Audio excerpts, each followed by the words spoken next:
ஓம் சத்குரு சாய்நாதாய நமோ நமக. எனது முதன்மை பேராசிரியர் மதிப்பிற்கினி ஆதித்ய குருஜி ஐயா அவர்களுக்கு குருவணக்கம்.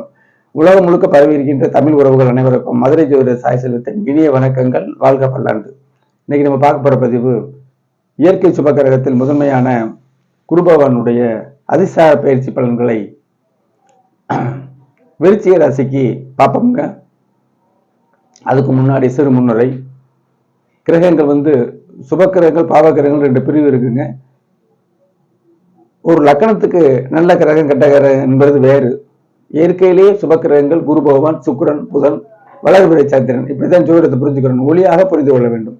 இருள் கிரகம், இருள் நல்லது இல்லைன்னு எடுத்துக்கணும். அப்ப சனி முழு பாவ கிரகம். இயல்பு நிலையில நல்ல கிரகங்கள் பார்த்துட்டா சில நன்மைகளை செய்யக்கூடிய அமைப்புல வருவார், கெடுக்க மாட்டார் சனி.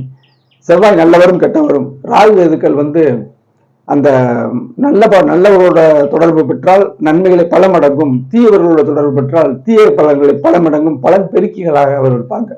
மல்டிபிள் பிளானட், இதாங்க ஜோதிடத்தோட அற்புதம். கிரகங்கள் ஆட்சி, உச்சம், நட்பு, சமம், பகை, நீசம் இப்படி நிலையில வரும். சுத்தி சுத்தி வரும்பொழுது பல நிலைகள் ஏற்படும். இது கிரகத்துடைய சத்துக்களுடைய அளவுகளை குறிக்கக்கூடியது. கிரகங்களுடைய சஞ்சாரம், மூவிங் இருக்குல்ல, அதுலதான் வக்கரம் அதிச்சாரம் வருங்க. வக்கரம்னா ராசிக்குள்ள வக்கரம் அடையும், பின்னோக்கி செல்லுங்கிறது வேற. இது வானியல் விதிப்படி வேற காரணங்கள் இருக்கு. வக்கரத்தை பத்தி கவலைப்பட தேவையில்லை. உச்ச வக்கரம் ஒரு மாறுபாடான பலனையும், நீச வக்கரம் ஒரு பலனையும் மாறுபாடான பலனையும் தரும். மற்ற அமைப்புல சமத்துல வக்கரம் அதெல்லாம் எடுக்க வேண்டியதில்லை, பெரிய மாறுதலையும் நான் உணரல. இப்ப ராசிக்குள்ள வக்கரமாகும், மேல் நோக்கி வக்கரமாகும். இப்ப அதிச்சாரம்னா ஒரு குறிப்பிட்ட ராசியில ஒரு குறிப்பிட்ட காலம் இருக்கக்கூடிய கிரகம் திடீர்னு கீழ் நோக்கி வருமுங்க, அடுத்த ராசிக்கு வரும். இதுதான் அதிசாரம். திரும்பவும் போயிட்டு அப்புறம் முறையான அமைப்புல வரும். இப்ப பாத்தீங்கன்னா குரு பகவான் மிதுனத்துல இருக்காரு. 2025 5வது மாசம் வரை அங்க இருக்கணும். ஆனா இப்ப ஊட கடகத்துக்கு வராருங்க, உச்ச பலனா வராரு. இந்த மாற்றம் கண்டிப்பா உலகத்திலையும் 12 ராசிகளுக்கும் நல்ல மாற்றத்தை தருங்கிறத சொல்லிட்டு வர்ற வீடியோல இப்ப விருச்சிகத்துக்கு பார்ப்போம். அதுக்கு முன்னாடி என்னுடைய அஸ்ட்ரோ சாய் செல்வம் அப்படிங்கிற யூடியூப் சேனல்ல எனது மேன்மிக்க ஆசானவர்களுடைய கிரக சுபத்துவ, பாவத்துவ, சுபத்துவ, சூட்சும வலு, சனிக்கு செவ்வாய்க்கும் கேது சேர்த்துட்டா அவங்களுடைய கொடுமை குணக்கள் நிச்சயம் நீக்கும். செவ்வாய் சனியுடைய கொடுமை பலன்களை கேது நீக்கும். இதுக்கும் விதிவிலக்கு இருக்கு. எய்தாப்புல ராகு தப்புச்சு, இப்படிலாம் இருக்குங்க. அப்ப கல்வி, வேலை வாய்ப்புகள், திருமணம், 2ஆம் திருமணம், வெளிநாடு வாய்ப்புகள், தொழிலா வேலையா, பிள்ளைகளுடைய தரம் எப்படி இருக்கும், குடும்பத்துல என்ன நடக்குது இப்படிங்கிறத உள்ளிட்ட இந்த சமாச்சாரங்களை உள்ளிட்ட 1100க்கும் மேற்பட்ட வீடியோக்கள் நான் தந்திருக்கேன். இன்னமும் நிறைய நுணுக்கங்களான வீடியோக்கள் தரப்போறேன். சப்ஸ்கிரைப் பண்ணுங்க. அடுத்தடுத்து நீங்க வீடியோக்களை தொடர்ச்சியா நீங்க பார்க்கலாம்.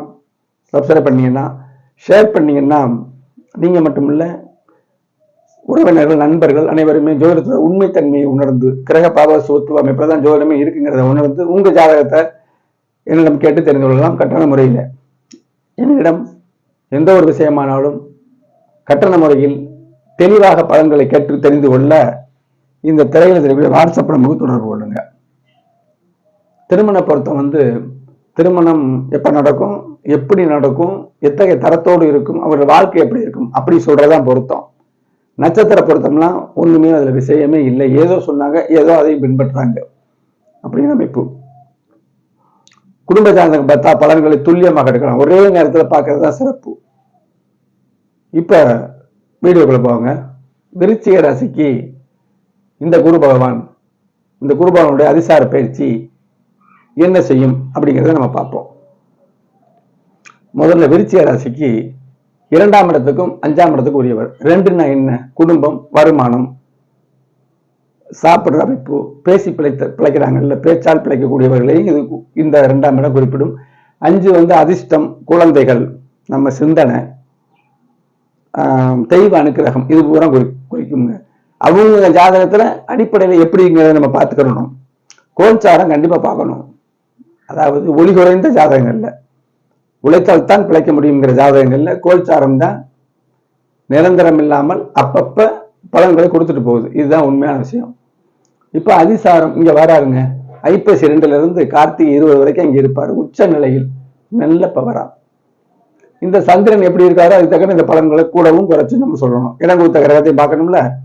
இப்ப இந்த கிரகம் ராசியை பார்க்குது. நீங்க பலமா இருப்பீங்க, ஒரு 48 நாளுக்கு பலம் இல்லாம இருக்காங்க பாருங்க, ஜாதகத்துல எத்தனையோ விஷயங்கள் இருக்கு. நான் சொல்றது உழைத்து பிழைக்கக்கூடிய ஜாதகம், அதிர்ஷ்டம் இல்லாத ஜாதகத்துக்கு தான் இது அப்படியே எக்ஸாக்டா பொருந்தும். எல்லாருக்கும் சில விஷயங்கள் பொருந்தினாலும் முக்கியமா 90% நிச்சயம் பொருந்தும். இப்ப எந்த லக்கணமா இருக்கட்டும், விருச்சிக ராசியில் இருக்கிறவங்களுக்கு, லக்கணம் பலவீனப்பட்டவங்களுக்கு, அந்த பலவீனமான தசாபுக்தி நடக்கிறவங்களுக்கு, 8ஆம் இடத்தில் சரியில்லாத பலன், ஆரோக்கிய குறைவா இருக்கக்கூடிய ஜாதகங்களுக்கு ஜோதிடத்துல எல்லாமே இருக்கும். யாருக்காவது இருக்கும், அனைவருக்குமே இருக்கும். அந்த அமைப்புக்கு ராசி இப்ப பாக்குறது ஒரு தெளிவு ஏற்படும், ஒரு ஆரோக்கியத்தை சீர்படுத்த மருத்துவத்துக்கு செல்ல தூண்டும். அந்த எண்ணங்களை ராசி பலப்படும். அனைத்துக்குமே நம்ம முக்கியம். அப்ப ராசி பலமாகும் பொழுது எல்லாத்துக்குமே தயாராக இருக்கும் அப்படின்னு அர்த்தம். ராசியை பார்ப்பது சிறப்பு. 3ஆம் இடம் சகோதரம், நம்ம நம்பிக்கை, முயற்சி எல்லாமே 3ஆம் இடம் குறிப்பிடும். நகநட்டுகள் போடக்கூட பிராப்தம் இருக்காது சில ஜாதகங்கள்ல. இந்த இடத்துல நகநட்டுகள் புதுசா ஏதோ அவங்க சக்திக்கு தக்கன வாங்கி அணிஞ்சு கொள்ள, இருக்கிறதையும் அடகு வச்சிருந்தீங்கன்னா அது திருப்பி மறுபடியும் நம்ம போட்டுக்கொள்ள, சகோதர மேன்மை, அவங்களால உதவி. 3ஆம் இடம் தாம்பத்தியம், கல்யாணம் ஆகிறவர்களுக்கு இது தாம்பத்திய குறைபாடு உள்ளவருக்கு தாம்பத்திய நிவர்த்தி, எவ்வளவு விஷயங்கள் இருக்கு அத்தனையும் நடைபெறும். 3ஆம் இடம் பேர், ஒரு நல்ல திறமையானவருக்கு வெளியில வெளிச்சத்துக்கு வர முடியலையா, இப்ப வர முடியும். சரி, 48 நாட்களுக்கு பிறகு என்ன நிலைமை, திருப்பி ஜோதிடத்துல நல்ல தசாபத்தி வரும்போது அப்படியே பிக்கப் பண்ணி நம்ம நல்லதே கொண்டு செல்லும். அப்படி ஒரு சில ஜாதகங்கள்ல தான் 48 நாள் நன்மையா இருக்கும். அப்புறம் திரும்ப பழைய நிலைக்கு வருவாங்க. அதை பத்தி நம்ம கவலை தடுது. அது 1% தான் இருப்பாங்க. மற்றவங்களுக்கு பூரா இந்த நிலைமை இருக்கு. அது நிச்சயம் உயர்வு தரும். 5ஆம் இடம் 5ல சனி வேற இருக்காங்க. இந்த சனிக்கிரகம் 5ல இருக்கக்கூடாது. அதிர்ஷ்ட ஸ்தானங்கள்ல சனி இருந்தா கெடுப்பாருன்னு அர்த்தம். நல்லா புரிஞ்சுங்க. துலாம் லக்னத்துக்கு 5 கூடையவர் தான் சனி. அங்கே இருந்தாருன்னா நிச்சயம் உண்டு. நிச்சயம் அந்த அந்த அந்த கிரகம் ஆட்சி பெற்றுங்கிற அமைப்புல புத்திர பாக்கியத்தை கொடுக்கும் எல்லாமே. ஆனா மந்தம்னு ஒண்ணு இருக்குல்ல, சனியுடைய குணம் இருக்குல்ல, அதை காட்ட முடியல. 5ஆம் இடம் ஆதிபத்தியம் வலுவா இருக்காரு, பாவத்தன்மை இல்லாம இருக்கு. சுபத்தன்மை இல்லாட்டாலும் தனிச்சு செவ்வாயெல்லாம் பார்க்காம ராகுகணையாம இருந்தாங்கன்னா அந்த அது தாமதமா கிடைக்கும் தாமதமா கிடைக்கும். சனியோட இது வந்துருச்சா. இப்ப 5ஆம் இடத்துல சனி இருக்குது, குரு வீடு தான், கெடுதல் கிடையாது. 5ஆம் இடத்துல சனி இருக்கக்கூடாது, அதிர்ஷ்டத்தை கெடுக்கும். போராடி ஏற்கனவே போராடுற ஜாதகம் இந்த நிலையில 5வது சனி மேற்கொண்டு தானே போராடணும். அப்ப அந்த போராட்டங்கள் இருக்காது. குரு பார்வை, சிந்தனை நன்றாக வேலை செய்யும். அனைத்துக்கும் சிந்தனை முக்கியம் இல்லையா. பிள்ளைகளுடைய வாழ்வு வயசுக்கு தக்கன சிறு வயதுனா குழந்தை பிறக்கும். 5ஆம் இடம் புனிதப்படுது குருவால, சனியின் இருப்பால் கெட்டு குருவால் பலப்படுறதுனால 5ஆம் இடத்துல அந்த குழந்தை பாக்கியம் ஏற்படும். சிந்தனை நல்லா இருக்கும், பூர்வ புண்ணியம் வேலை செய்யும், தெய்வ அனுக்கிரகம் இருக்கும். கோவில நேர்த்திக்கடன் அமைப்புகள் நம்ம செய்யக்கூடிய வாய்ப்புகள் வரும்.